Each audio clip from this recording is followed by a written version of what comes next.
Aujourd'hui, nous poursuivons notre étude du chapitre 10 de l'Épître aux Hébreux, où nous apprenons les doctrines fondamentales de la foi chrétienne. L'auteur des Hébreux nous montre comment comprendre l'Ancien Testament à la lumière de la nouvelle alliance que Jésus a établie. Dans ce chapitre, il nous présente de nombreuses vérités merveilleuses, puis il nous adresse un avertissement sévère afin de ne pas les rejeter. Au début du chapitre 10, nous apprenons que les lois, les rites et les sacrifices de l'Ancien Testament n'étaient qu'une ombre de ce qui devait venir. Ils étaient des illustrations destinées à aider le peuple de Dieu à comprendre le salut que Dieu fournirait un jour par son Fils, Jésus-Christ. Nous apprenons ensuite que Christ est venu accomplir tout ce qui était écrit dans l'Ancien Testament. Il ne met pas la loi de côté, il l'accomplit parfaitement, car il est la réalité à laquelle tout cela faisait allusion. Jésus est venu sur la terre pour être le sacrifice final et parfait, une fois pour toutes, résolvant le problème du péché pour son peuple. Il est notre souverain sacrificateur, celui qui se tient entre l'humanité pécheresse et le Dieu saint, intercédant en notre faveur. Jésus a établi la nouvelle alliance dans laquelle Dieu ne fait pas seulement grâce en pardonnant nos péchés, mais donne aussi un cœur nouveau et un esprit nouveau à ceux qui le suivent, afin qu'ils désirent lui obéir. Par Jésus, le chemin a été ouvert pour que nous puissions entrer librement dans la présence de Dieu. Hébreux 10 nous invite à nous approcher, à entrer dans le lieu très saint avec assurance et pleine confiance dans la foi. Mais après avoir expliqué ces bénédictions extraordinaires, l'auteur donne un avertissement solennel. Si quelqu'un rejette ce salut, s'il se détourne de Christ après avoir connu la vérité, il ne reste aucun autre sacrifice. Écoutons attentivement ce qui est écrit. Hébreux chapitre 10, versets 26 à 29. En effet, si, après avoir reçu la connaissance de la vérité, nous vivons délibérément dans le péché, il ne reste plus pour nous de sacrifice pour les péchés. La seule perspective est alors l'attente terrifiante du jugement et du feu ardent qui embrasera ceux qui se révoltent contre Dieu. Celui qui désobéit à la loi de Moïse est mis à mort sans pitié, sur la déposition de 2 ou 3 témoins. À votre avis, si quelqu'un couvre de mépris le Fils de Dieu, s'il considère comme sans valeur le sang de l'alliance, par lequel il a été purifié, s'il outrage le Saint-Esprit qui nous transmet la grâce divine, ne pensez-vous pas qu'il mérite un châtiment plus sévère encore? Notre objectif principal aujourd'hui est de comprendre les 2 premiers versets que nous venons de lire, car ils avertissent que ceux qui continuent volontairement à pécher après avoir reçu la connaissance de la vérité ne peuvent plus s'attendre au pardon, mais seulement à une terrible attente du jugement. Avant d'expliquer cela en détail, examinons brièvement ce que ces versets nous enseignent également. Sous l'Ancienne Alliance, ceux qui rejetaient la loi de Moïse étaient jugés sans miséricorde. L'Écriture nous enseigne que sous la Nouvelle Alliance, les conséquences sont encore plus graves, parce que rejeter l'Évangile est bien pire que rejeter la loi. Ceux qui se détournent de Christ sont décrits comme des personnes qui piétinent le Fils de Dieu, qui considèrent le sang de Christ, ce sang précieux versé pour les sauver, comme une chose impure et sans valeur. Ils insultent le Saint-Esprit qui leur avait révélé la vérité. Le message est parfaitement clair. Rejeter l'Évangile est un péché extrêmement grave, et ceux qui le font feront face à un jugement éternel. Chaque personne doit faire un choix, accepter ou rejeter l'Évangile de Jésus-Christ. Autrefois, le peuple d'Israël devait choisir d'accepter ou de rejeter la loi de Moïse. Aujourd'hui, Dieu nous appelle à accepter ou rejeter le sacrifice de son Fils. Jésus illustre cette vérité dans la parabole de l'homme riche et de Lazare. L'homme riche se retrouve dans les tourments et il supplie Abraham d'envoyer Lazare avertir ses frères afin qu'ils n'arrivent pas dans ce même lieu de souffrance. Par cette parabole, Jésus nous enseigne l'importance de la repentance et de la foi. L'homme riche comprit enfin pourquoi il se trouvait en Hadès, dans un endroit de tourment. Il réalisa qu'il avait ignoré la vérité contenue dans la loi de Moïse et qu'il ne s'était jamais repenti de ses péchés. Lorsqu'il supplia Abraham d'envoyer Lazare avertir ses frères, Abraham répondit que c'est à eux d'écouter Moïse et les prophètes. En d'autres termes, ils avaient déjà tout ce qu'il fallait pour croire la vérité. Abraham précisa également que ceux qui endurcissent leur cœur contre la parole de Dieu ne croiront même pas si quelqu'un ressuscite d'entre les morts. Cette vérité deviendra tragiquement évidente plus tard, lorsque Jésus ressuscitera un autre Lazare, et au lieu de croire, les pharisiens comploteront pour mettre à mort Jésus et Lazare. Leur cœur était tellement endurci qu'une résurrection elle-même ne pouvait plus les convaincre. Ainsi, l'Écriture ne laisse aucune place au doute. Chacun doit choisir d'accepter ou de rejeter l'Évangile. Dieu ne force personne, nous devons continuer à croire, continuer à faire confiance et continuer à suivre Christ jusqu'à la fin si nous voulons être sauvés. Écoutons encore une fois l'avertissement donné dans ce chapitre 10, Hébreux chapitre 10, versets 35 à 39. N'abandonnez donc pas votre assurance, une grande récompense lui appartient, car il vous faut de la persévérance, afin qu'après avoir accompli la volonté de Dieu, vous obteniez ce qu'il a promis. Encore un peu de temps, un tout petit peu de temps, et celui qui doit venir viendra, il ne tardera pas. Celui qui est juste à mes yeux vivra par la foi, mais s'il retourne en arrière, je ne prends pas plaisir en lui. Quant à nous, nous ne sommes pas de ceux qui retournent en arrière pour aller se perdre, mais de ceux qui ont la foi pour être sauvés. Nous devons être vigilants et continuer à marcher fidèlement avec Christ, sans nous retirer, comme cet avertissement nous le rappelle. Nous ne devons pas abandonner notre assurance, mais persévérer dans la foi afin de recevoir le salut que Dieu nous a promis. Le salut n'est pas un seul moment dans le passé, c'est un chemin de vie, une marche de confiance en Dieu et de dépendance à sa grâce jusqu'à la toute fin. Malheureusement, Jésus a prophétisé à plusieurs reprises que dans les derniers jours, beaucoup se détourneront de la foi et que de nombreux faux prophètes égareront des multitudes. Nous devons prendre ces avertissements au sérieux, que l'on ne puisse jamais dire de nous que nous avons abandonné lorsque les épreuves et la séduction du mensonge ont augmenté.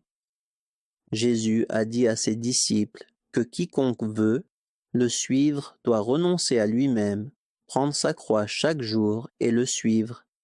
La vraie foi n'est pas un choix fait une seule fois, c'est un engagement constant, une soumission quotidienne à la volonté de Christ plutôt qu'à nos propres désirs. Nous devons persévérer, choisissant encore et encore de vivre pour lui. Écoutons ce que dit Jésus, Luc chapitre 9, verset 23. Puis, s'adressant à tous, il dit, « Si quelqu'un veut me suivre, qu'il renonce à lui-même, qu'il se charge chaque jour de sa croix, et qu'il me suive. » Revenons maintenant au sujet principal de notre étude d'aujourd'hui, et écoutons les paroles qui suivent, des paroles qui peuvent sembler difficiles à comprendre pour plusieurs, surtout pour ceux qui ont été élevés dans un contexte fortement calviniste. Hébreux chapitre 10, versets 26 à 27. En effet, si, après avoir reçu la connaissance de la vérité, Nous vivons délibérément dans le péché, il ne reste plus pour nous de sacrifice pour les péchés. La seule perspective est alors l'attente terrifiante du jugement et du feu ardent qui embrasera ceux qui se révoltent contre Dieu. L'Écriture avertit que ceux qui ont reçu la connaissance de la vérité, mais qui choisissent de persévérer dans le péché volontaire, ne doivent plus s'attendre au salut. C'est une déclaration très sérieuse, surtout lorsque nous reconnaissons que tous les chrétiens continuent à lutter contre le péché, même après être venus à Christ. Nous devons donc poser une question importante. Quelle est la différence entre les luttes contre le péché d'un véritable croyant et le péché volontaire et persistant décrit ici? Cet avertissement signifie-t-il que toute personne qui continue à combattre le péché n'a plus aucun espoir de vie éternelle?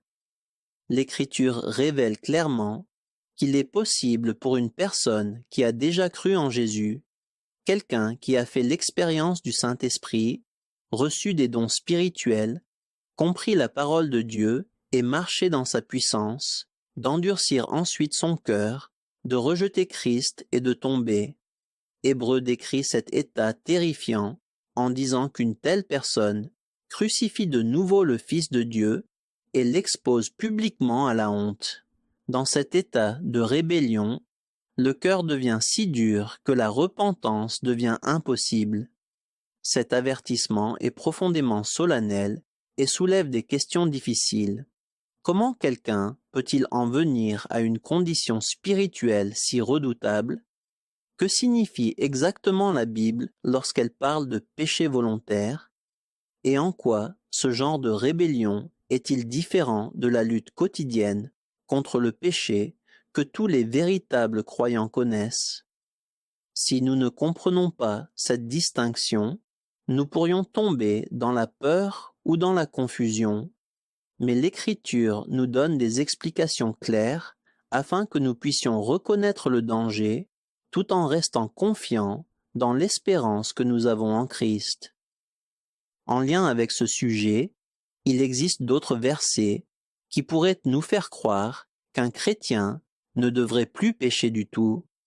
Écoutons celui-ci, première lettre de Jean chapitre 3 verset 9. Celui qui est né de Dieu ne pêche pas, car la vie qui vient de Dieu a été implantée en lui et demeure en lui. Il ne peut pas pécher puisqu'il est né de Dieu.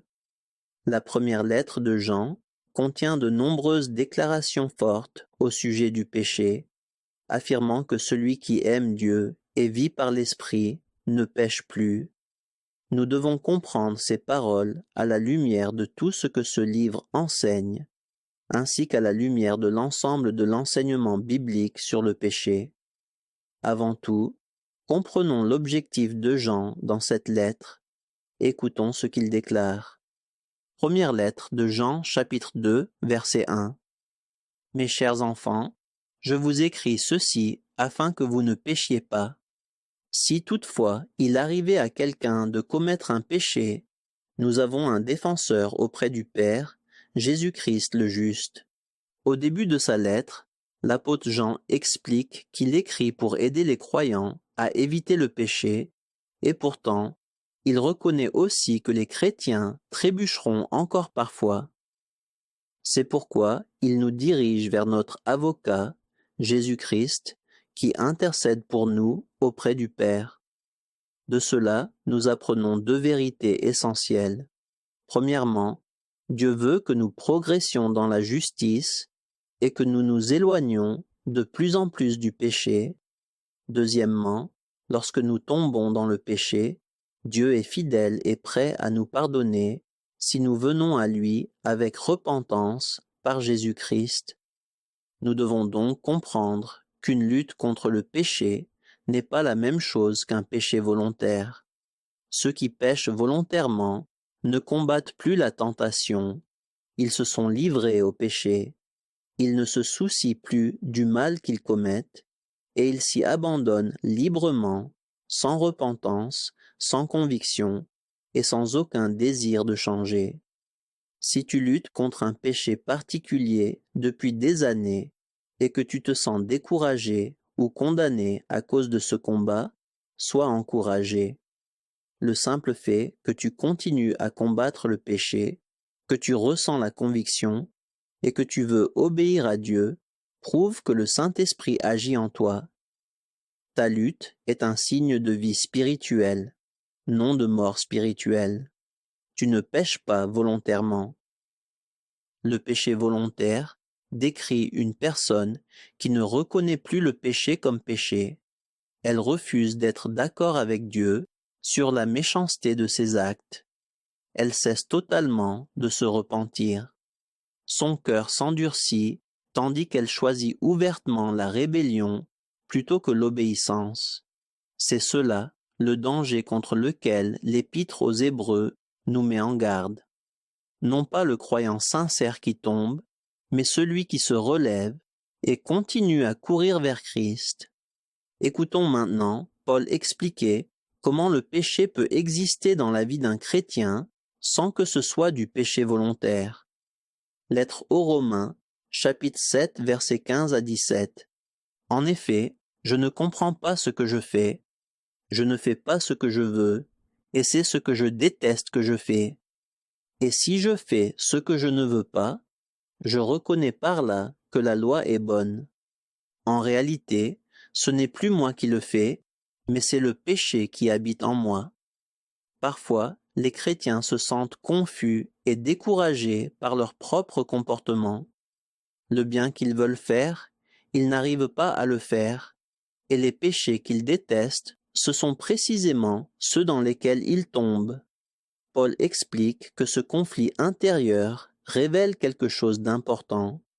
Le croyant est d'accord avec la loi de Dieu, désire ce qui est juste et déteste le péché qu'il commet. Son cœur est aligné avec Dieu, même si sa chair demeure faible. Dans ce passage, Paul ne décrit pas la vie d'un incroyant, il décrit celle d'un véritable chrétien. Ceux qui ne connaissent pas Christ n'ont pas ce combat, car ils ne sont ni d'accord avec la loi de Dieu, ni convaincus lorsqu'ils la transgressent. Seul un vrai croyant lutte contre le péché, en souffre et désire obéir à Dieu. Alors, sois encouragé par cette vérité. Ton combat contre le péché est la preuve que tu appartiens à Christ. La guerre intérieure que tu vis démontre que le Saint-Esprit est en toi, façonnant tes désirs et te conduisant vers la sainteté, même lorsque tu trébuches en chemin. Si tu combats le péché en revenant continuellement à Dieu dans la repentance, tu ne commets pas un péché volontaire ou délibéré, tel que décrit dans Hébreux 10. Beaucoup des péchés contre lesquels nous luttons au début de notre marche avec Christ sont ce que nous pourrions appeler des péchés d'habitude, des comportements qui sont devenus comme une seconde nature avant que nous ne donnions nos vies à Jésus. Pour certains croyants, ces habitudes prennent des années à être surmontées. D'autres expérimentent une victoire immédiate dans certains domaines. Le processus de sanctification, la croissance dans la sainteté, est différent pour chaque disciple de Christ. C'est pourquoi nous ne devons pas juger trop rapidement un autre croyant, simplement parce que nous avons vaincu une faiblesse particulière plus rapidement que lui. Ce qui importe le plus, c'est que nous continuions le combat contre le péché, refusant d'abandonner et continuant à nous repentir chaque fois que nous tombons. Tant que nous revenons à Dieu, que nous plaçons notre confiance en lui et que nous comptons sur sa grâce, il nous conduira à la liberté en son temps. Je vais répéter quelque chose d'essentiel que nous avons déjà appris. Lorsque nous nous repentons, nous ne devons pas nous concentrer uniquement sur les comportements extérieurs, nous devons permettre à Dieu de traiter la racine du péché dans notre cœur. La véritable repentance demande à Dieu de transformer nos désirs, de nous donner un cœur qu'il aime, lui et notre prochain, plus que notre péché, et nous devons nous rappeler que nous ne pouvons pas combattre le péché par nos propres forces. Nous devons demander constamment l'aide de Dieu, dépendant de sa grâce et de son esprit pour nous changer de l'intérieur. Écoutons ces versets. Évangile selon Luc chapitre 17, versets 3 à 4. Prenez donc bien garde à vous-même. Si ton frère s'est rendu coupable d'une faute, reprends-le. Et, s'il change d'attitude, pardonne-lui.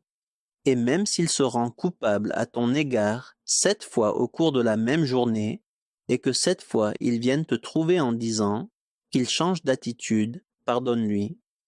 Jésus a enseigné à ses disciples qu'ils doivent pardonner à celui qui pêche contre eux, même jusqu'à 7 fois dans une même journée, si cette personne revient et demande pardon. Dieu ne commande jamais à son peuple de faire quelque chose qu'il ne serait pas prêt à faire lui-même. Nous pouvons donc être absolument certains que Dieu ne se lassera jamais de nous pardonner. Peu importe combien de fois nous tombons, chaque fois que nous revenons à lui avec une véritable repentance, il est prêt à nous pardonner. Le danger n'est pas que Dieu devienne réticent à nous pardonner.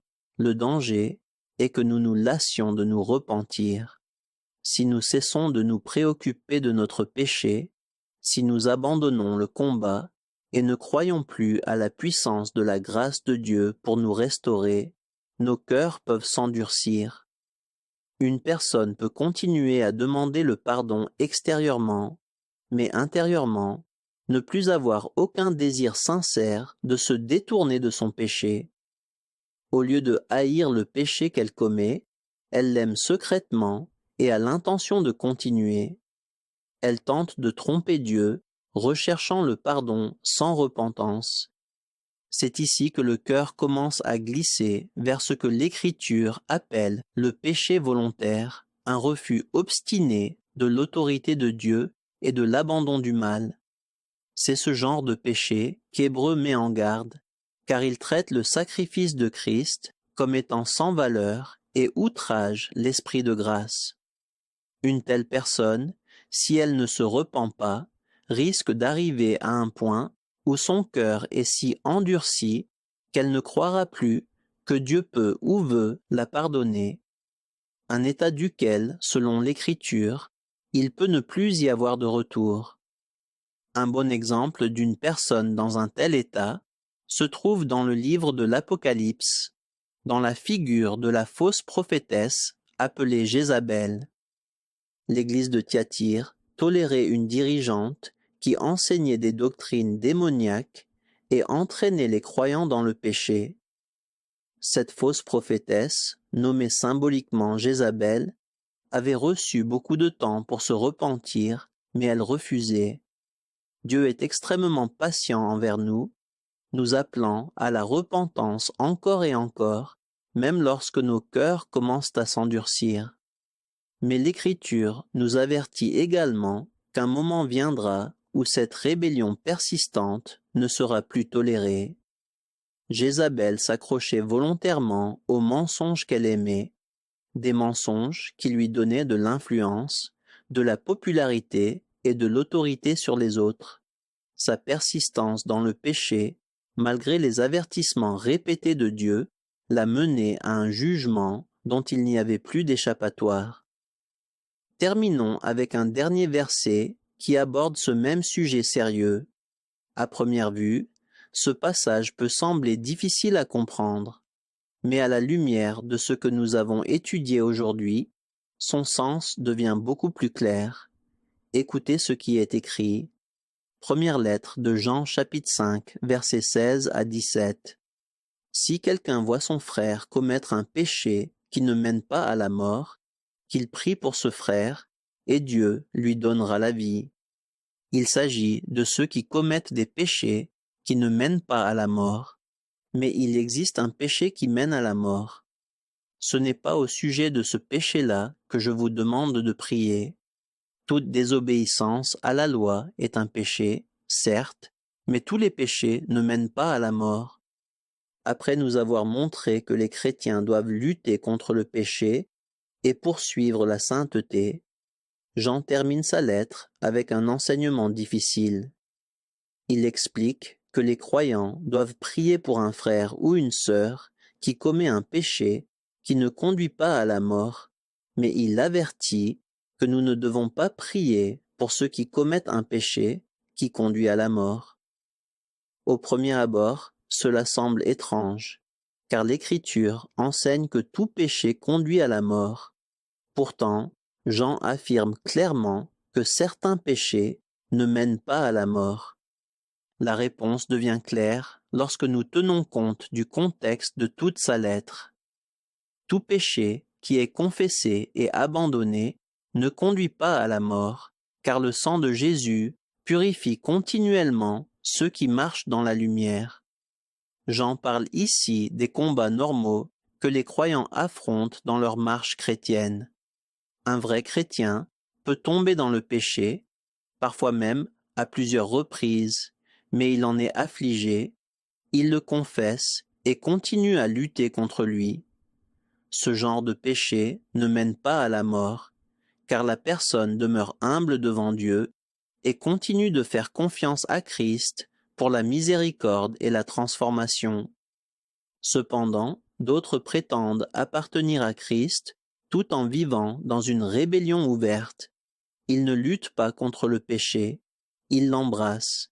Ils refusent de reconnaître que leurs actions sont mauvaises et rejettent la conviction du Saint-Esprit. Au lieu de se repentir, ils utilisent la grâce de Christ comme une excuse pour continuer dans le mal.